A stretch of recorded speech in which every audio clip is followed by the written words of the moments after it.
Hello అండి, welcome to Pranay జషి vlog. ఈరోజు అయితే నేను సాంబార్ ఎలా ప్రిపేర్ చేయాలో చూపించబోతున్నాను. అది మా అమ్మగారు చేసిన సాంబారు ఎలా చేయాలో చూపిస్తాను.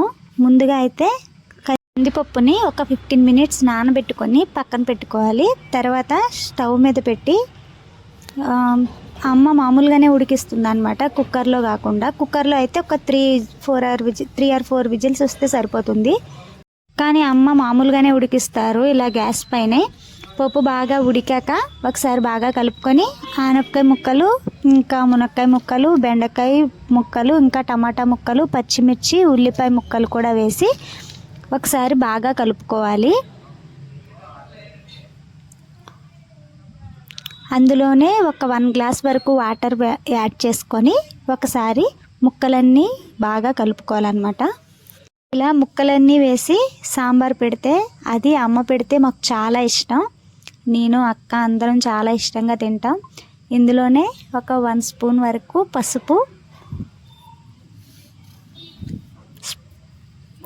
ఒక 2 స్పూన్స్ వరకు గల్లులుప్పు అంటాం కదా, అది వేసుకోవాలి. తరువాత ఒక 1 స్పూన్ వరకు అల్లం, ధనియాలు, కొంచెం జీలకర్ర వేసి మిక్సీ పట్టుకోవాలన్నమాట, ఆ పేస్ట్. ఇంకా కొద్దిగా 1 స్పూన్ వరకు సాంబార్ పొడి వేసుకోవాలి.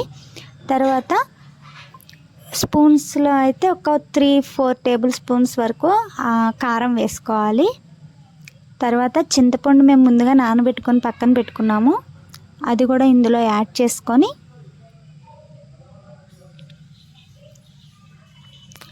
మొత్తం యాడ్ చేసుకున్నాక ఒకసారి బాగా కలుపుకోవాలి.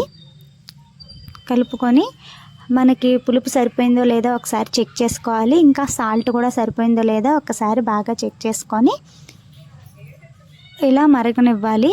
తర్వాత కొద్దిగా కొత్తిమీర, ఇంకా కరివేపాకు కూడా వేసుకోవాలి. వేసుకొని ఒకసారి బాగా కలుపుకొని బాగా మరగనివ్వాలన్నమాట.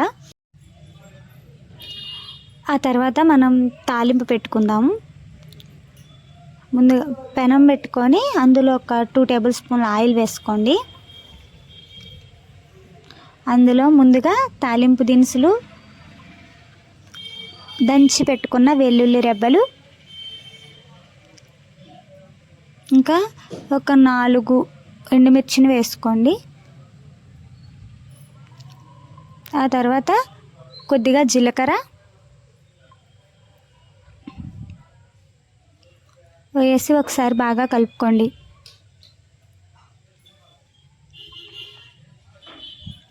ఒక 2 రెమ్మల కరివేపాకు కూడా వేసుకోండి.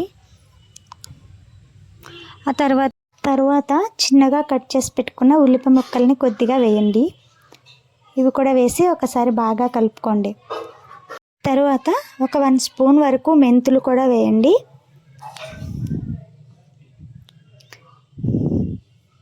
ఇది మొత్తం బాగా కలిపి బాగా వేగనివ్వండి.